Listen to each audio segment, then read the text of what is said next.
car's the leader.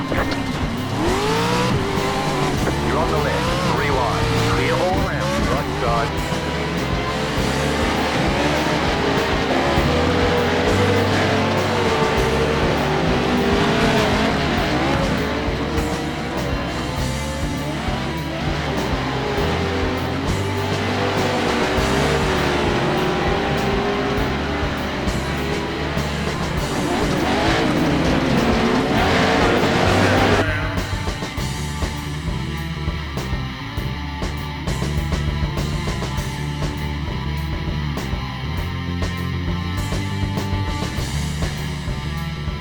So it's the 13th week of iRacing series, and I'm not sure what that means, but nonetheless, Pro4 is no longer on the current series or upcoming races.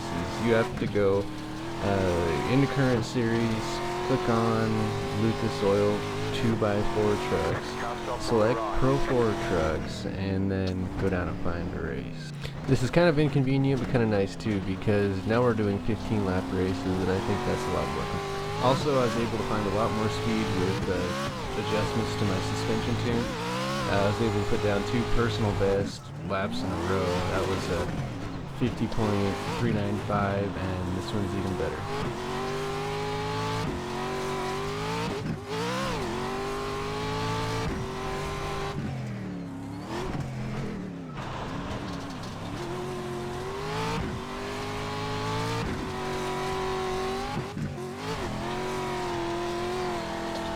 Notice how even though the engine isn't screaming, the time's still going down.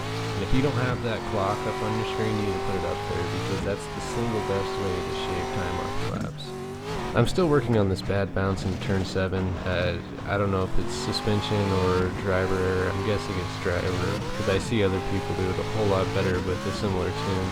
So there you go, a pretty decent lap around Wild West with all the shift points, braking points, apexes, throttle input. Everything that I use to get around the track, you now have. And stick around and I'll show you the setup.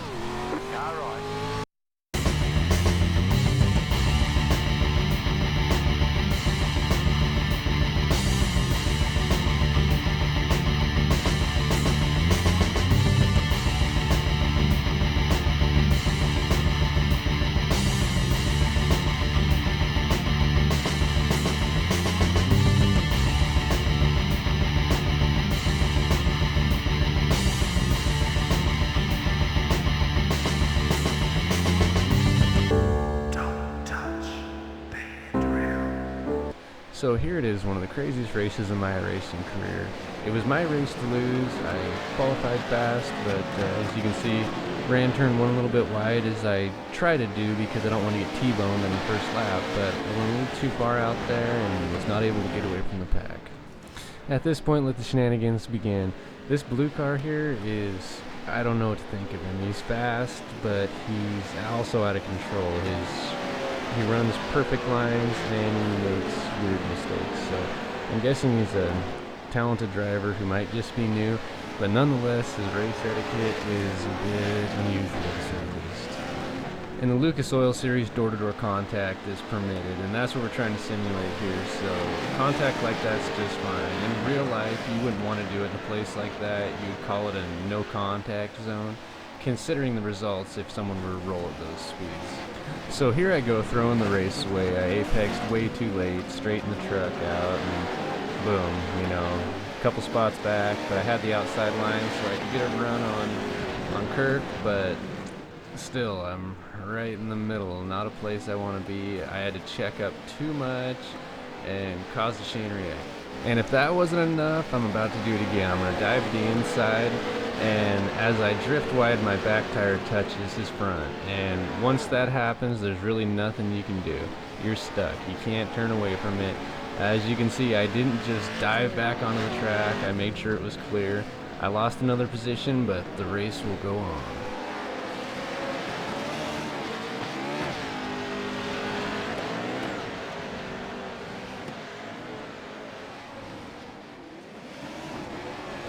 I'm still running this corner a lot deeper than I'd like. I tend to get stuck in the ruts of the car in front of me, and especially early on in a race when the track is slick and there's no groove to rely on. You probably noticed them yourself, but I might as well point out all the mistakes I'm making. Right here, I'm going to run this one way too far to the right, and when I land, I'm too close to the wall to rotate. The back of my truck hits the wall, straightens me out, and I apex late, and that's not what you want to do in this corner.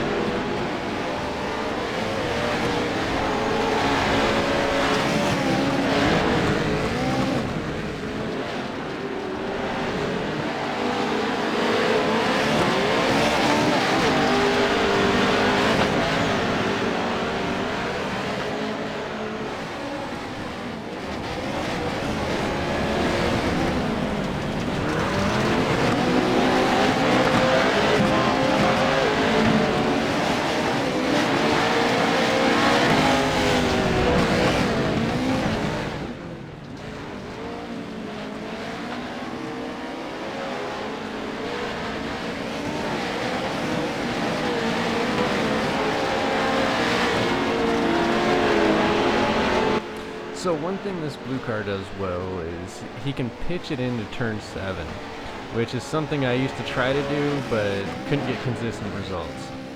Right there, pitched it sideways, landed, minimal bounce, able to stay in the groove.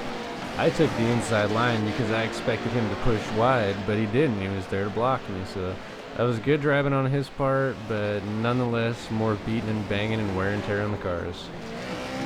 In a 15-lap race, you really have to take into consideration how much abuse a four-wheel drive truck can take. There's a whole lot of moving parts. These things have 700 to 800 horse. They weigh around 4,000 pounds before you cake them full of mud. So when you're slamming down on that front end, you're tearing on your differentials, your transmissions. It's hard on your engine. But as we all know, in a race situation, it's hard to slow down, stay calm, ease off the throttle when your tires are spinning and the car's redlining, when all you wanted to do is go faster. But, the proof is in the pudding. Just listen to the slow cars versus the fast cars. You'll hear it right away. So here's where the race goes kind of south for me and I take a lot of damage to the truck. I wish I could see his entry, but nonetheless, I ran a little bit wide and he used me for traction. In Lucas Oil, that's a black flag, because if he would not have made contact with me, he would not have been able to hold the corner, and they call that using him for a berm. I used to race in the Colin McRae Dirt 2 Series. They had stadium trucks, trophy trucks, and kind of a decent short course track. But that's where I really found speed in the off-road world. I noticed that when someone did something like that to me and I got angry, I would turn it into focus and I could run them down instantly and try to redeem myself. I learned that giving it back to them isn't the way to, win a race, because that's just going to piss them off, do more damage to you. If someone passes you dirty, try to pass them clean back. And if they run you dirty again, then, the ball's in your court, do what you want. But here, he could have ran me dirty. I could tell he tried to stay to the inside, so that's a bit of redemption, and I'll race him clean from here on out.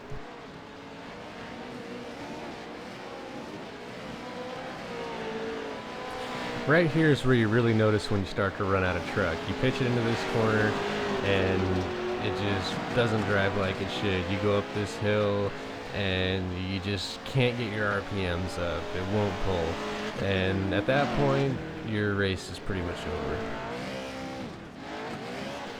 Now let's fast forward to lap 14 or 15 and see how things pan out. I finally worked my way back up to the leaders, the black car in second and the yellow car in first. They were running a good race, but generally when two cars are battling with each other, a single car can always catch them.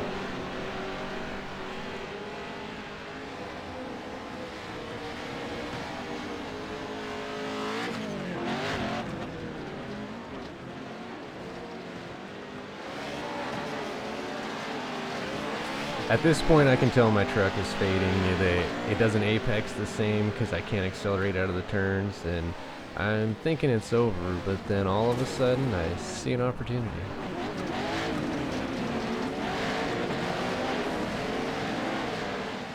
I normally try not to make moves like that. That's a different kind of reckless, and I go for the other, but you know, last lap, short course racing, gloves are off.